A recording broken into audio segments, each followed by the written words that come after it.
ताजमहल का इतिहास मुगल साम्राज्य की उत्कृष्ट वास्तुकला और प्रेम का प्रतीक है।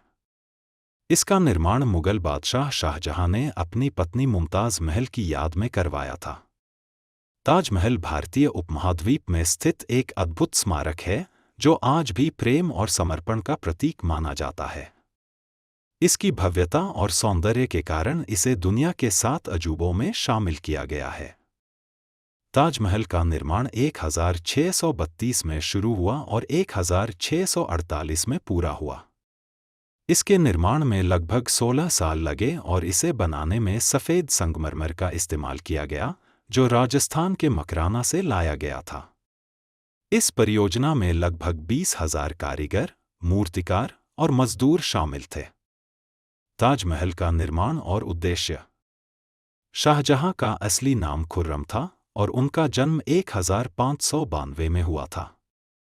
वे मुगल बादशाह जहांगीर के पुत्र थे और बचपन से ही उन्हें कला, वास्तुकला और सुंदरता से प्रेम था। मुमताज महल, जिनका असली नाम अर्जुमंद बानो था, उनकी तीसरी पत्नी थीं और शाहजहां उनसे अत्यधिक प्रेम करते थे। मुमताज महल का निधन 1631 में हुआ, जब वे अपने 14वें बच्चे को जन्म दे रही थीं। उनकी मृत्यु से शाहजहां को गहरा आघात लगा और उन्होंने उनकी याद में एक स्मारक बनाने का निश्चय किया। ताजमहल का निर्माण यमुना नदी के किनारे, आगरा में किया गया। इसका उद्देश्य मुमताज महल की स्मृति को स्थायी बनाना था, ताकि दुनिया उनके प्रेम को सदियों तक याद रख सके।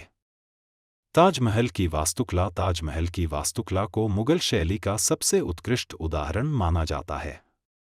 इसका निर्माण इस्लामी, भारतीय, फारसी और तुर्की स्थापत्य शैलियों के मिश्रण से हुआ। ताजमहल का गुंबद, जो संगमरमर से बना है, इमारत के केंद्र में स्थित है और इसे 4 मीनारों से घेरा गया है।